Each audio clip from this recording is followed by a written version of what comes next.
السلام علیکم ورحمۃ اللہ وبرکاتہ۔ بسم اللہ الرحمن الرحیم۔ جنگ و جدال، قتل و قتال، لڑائی جھگڑے، دنگے فساد اللہ کو پسند نہیں ہے، رسول اکرم صلی اللہ علیہ وسلم نے پسند نہیں کیا۔ اللہ فرماتا ہے واللہ لا یحب الفساد، اللہ فساد کو پسند نہیں کرتا۔ اسی طرح اگر آپ سیرت طیبہ کا گہرائی سے مطالعہ کریں گے تو آپ صلی اللہ علیہ وسلم نے جب کبھی دشمنوں سے لڑنے کے لیے صحابہ کو جنگی لشکر روانہ کیے تو آپ نے حکم دیا عورتوں کو، بچوں کو، بوڑھوں کو قتل نہ کرنا۔ کسی بھی دھرم میں دنگا، لڑائی جھگڑے، قتل و قتال محبوب نہیں ہے، اور ظلم کسی پر بھی ہو، کسی بھی انسان پر ہو، چاہے یہودی پر ہو، عیسائی پر ہو، سکھ پر ہو، جینی پر ہو، پارسی پر ہو، کسی انسان پر بھی ہو، وہ برداشت نہیں کیا جائے گا، اور وہ اچھی بات نہیں ہے۔ اصولی بات یہ ہے کہ ظلم کسی پر بھی ہو، جو مظلوم ہے اس کے ساتھ ہمیں کھڑا ہونا چاہیے۔ ظالم کا ساتھ دینے والا بھی ظالم کہلاتا ہے۔ اس وقت اسرائیل جو فلسطینیوں پر حملہ کر رہا ہے، وہاں کی عورتوں پر، وہاں کے بچوں پر، وہاں کے بوڑھوں پر، وہاں کے مکانات جو چڑ رہا ہے اور وہاں قبضہ کرنے کی کوشش کر رہا ہے، وہ آپ لوگوں کے سامنے ہے۔ روزانہ آپ یوٹیوب پر نیو اپڈیٹ آپ دیکھ رہے ہوں گے، کس طرح فلسطینیوں پر ظلم و ستم ہو رہا ہے، اور وہ اپنی دفاعی پوزیشن میں نہیں ہے،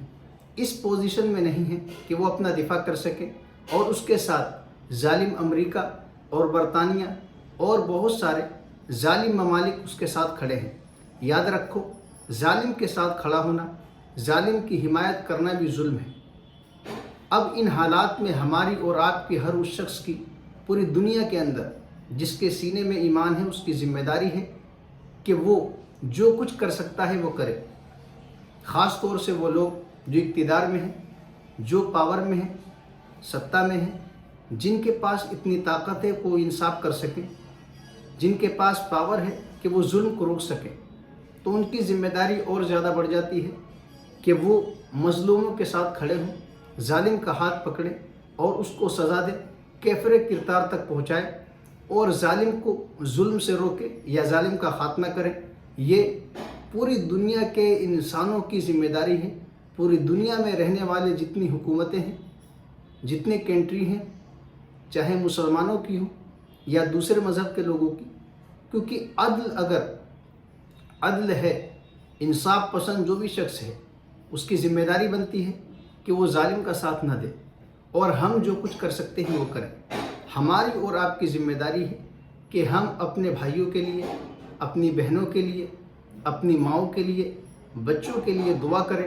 اور خاص طور سے جو ائمہ حضرات ہیں ان سے میں مؤدبانہ گزارش کروں گا وہ فجر کی نماز میں قنوت نازلہ ضرور پڑھیں۔ اور آپ کو پتہ ہے آخری جنگ جو ہوگی، جو سب سے بڑی عدل و ظلم کی جو بڑی فیصلہ کن جنگ ہوگی، وہ فلسطین سے شروع ہوگی۔ یہ اس کے آثار ہیں، یہ صبح روشن سے پہلے صبح صادق کے نظارے ہیں۔ وہ جو کچھ کر سکتے ہیں وہ کر رہے ہیں، ہم کم سے کم ان کی مدد نہیں کر سکتے، وہاں جا نہیں سکتے، کچھ نہیں کر سکتے، تو کم سے کم اپنی خاص نمازوں میں دعا کر سکتے ہیں، اور ان کے لیے اللہ تبارک و تعالیٰ سے دل سے دعا کر سکتے ہیں کہ اللہ ان کی غیبی مدد فرمائے، اور وہ جن حالات میں ہیں ان حالات سے انہیں باہر نکالے۔ اور اسرائیل جو فلسطین پر ناجائز قبضہ کرنے کی کوشش کر رہا ہے، اس کو اس کے مطابق اللہ تبارک و تعالیٰ سزا دے،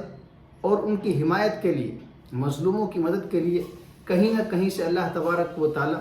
کسی کو بھیجے جو ان کی مدد کرے۔ اللہ تبارک و تعالیٰ ہماری اور آپ کی جو بھی جائز مرادیں ہیں، جائز تمنا ہے، اس کو پورا کرے، اور ساتھ ہی ساتھ خاص طور سے جو فلسطینیوں پر ظلم ہو رہا ہے، اللہ تبارک و تعالیٰ ان کی حفاظت فرمائے۔ شاید آپ کو پتہ نہیں، روزانہ